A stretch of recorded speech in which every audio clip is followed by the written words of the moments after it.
Hi Kishore గారు. Hi అండి. ఈరోజు కిచెన్లో ఏం స్పెషల్ చేయబోతున్నారు? ఈరోజు హోమ్ స్టైల్ వెజ్ శాండ్విచ్ చేస్తాం. Home style veg sandwich. Okay.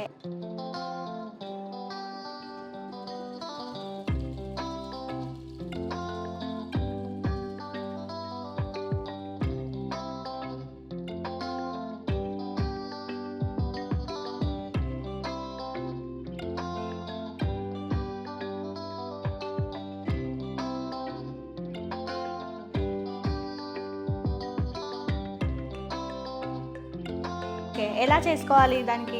ముందుగా ప్రాసెస్ మనం బ్రెడ్ తీసుకున్నాం మేడం. ఓకే ఓకే కిషోర్ గారు, మనమైతే బటర్ అప్లై చేసేసుకున్నాం బ్రెడ్కి. నెక్స్ట్ స్టెప్ ఏంటి? అది బటర్ మీద మనం మయోనస్ యాడ్ చేసుకున్నాం మేడం. ఓకే. మయోనస్ కూడా కొంచెం యాడ్ చేసుకున్నాం.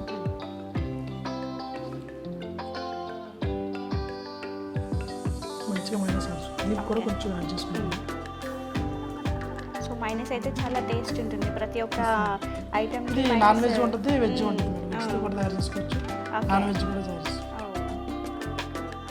సో ఇలా అప్లై చేసుకుని దీని మీద మనం ముందుగా కట్ చేసి పెట్టుకున్నటువంటి ఈ కీరా, టమాటో, ఆనియన్, క్యాప్సికమ్.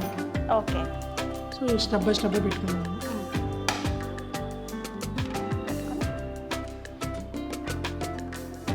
టమాటో కూడా సో ఆనియన్ రింగ్స్ పెట్టుకున్నాము. ఓకే. ఈ ఎల్లో క్యాప్సికమ్, రెడ్ క్యాప్సికమ్ పైన ఇలా వేసుకున్నాం. సో కలర్గా ఉండాలి. ముందుగా కట్ చేసుకున్నటువంటి క్యాబేజీ ఇలా వేసుకోవాలి మేడం. ఓకే. సో దీని మీద మనం కొంచెం వైట్ పెప్పర్, సాల్ట్ యాడ్ చేసుకున్నాం. ఓకే. లైట్గా మేడం ఇది వైట్ పెప్పర్ యాడ్ చేసుకున్నాం. ఈ సాల్ట్ కూడా మనం టేస్ట్ తగ్గ వేసుకుందాం. ఆల్రెడీ మైనస్లో సాల్ట్ ఉంటుంది, వెజిటేబుల్లో ఉంటుంది కాబట్టి కొంచెం లైట్గా వేసుకోవాలి. అంటే సాల్ట్ ఆప్షనల్ అండి, ఎవరికి నచ్చితే వాళ్ళు వేసుకోవచ్చు. వేసుకోవచ్చు, లేకపోతే వేసుకోవచ్చు, పర్లేదు. ఓకే. సో ఇట్లా పెట్టుకున్న తర్వాత మనం చీజ్ ఇట్లా స్లైస్ కట్ చేసుకోవాలి, గ్రేట్ చేసి వేసుకోవచ్చు. సో ఇట్లా పెట్టుకుని చీజ్కి దీనికి కూడా సాల్ట్ ఉంటుంది కాబట్టి లైట్గా వేసుకోవాలి. ఓకే. మంచిగా పెట్టుకొని ఇంకా మైనస్ చీజ్ కాంబినేషన్ అంటే అది చాలా అద్భుతంగా ఉంటుంది. సో ఈ బ్రెడ్ అలా పెట్టేసుకుని శాండ్విచ్ తయారు చేసుకోవచ్చు. ఓకే. లోపల స్టఫ్ అంతా అయిపోయింది. Yes madam. సో ఇది మనం ముందుగా తయారు చేసుకుని సాయంత్రానికి కానీ 2 days వస్తుంది మేడం. ఇది ఫ్రిడ్జ్లో పెట్టుకోవచ్చు. సో ఇది స్నాక్స్కి కానీ బ్రేక్ఫాస్ట్ కానీ యూజ్ చేసుకోవచ్చు. ఇలా సైడ్లో అంటే మంచిగా కట్ చేసుకోవాలి మేడం. ఓకే.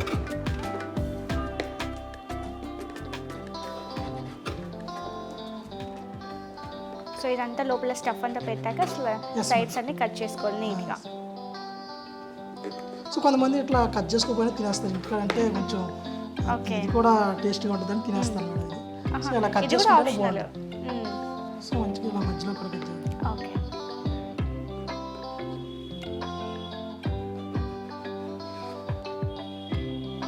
సో ఇలా కట్ చేసుకుని మనం ప్లేట్లో సర్వ్ చేసుకున్నాం. ఓకే. సో ఇలా కట్ చేసుకున్నాక మంచిగా ప్లేట్లో సర్వ్ చేసుకున్నాం. సో దీనికి ఫ్రెంచ్ ఫ్రైస్, టమాటో సాస్ కూడా పెట్టుకోవచ్చు madam. Okay. Tomato sauce combination దీనికి. సో ప్లేట్లో సర్వ్ చేసుకుని టేస్ట్ చేయండి మేడం. ఓకే.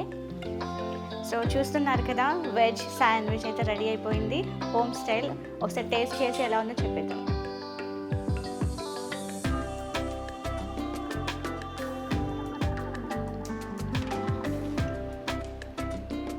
టేస్ట్ అయితే చాలా బాగుంది, నిజంగానే ఇంట్లో చేసుకున్నట్టే ఉంది. నాకు చాలా నచ్చింది. ఆ మైనీస్ ఏదైతే బటర్ యూజ్ చేసుకున్నారో అదైతే చాలా చాలా టేస్ట్ తగులుతుంది. సో మీరు కూడా మీ ఇంట్లో ఈ ఫుడ్ని తయారు చేసుకోవాలనుకుంటే టేస్ట్ ఫుడ్ ఛానల్ సబ్స్క్రైబ్ చేసుకోండి, షేర్ చేయండి, కామెంట్ చేయండి.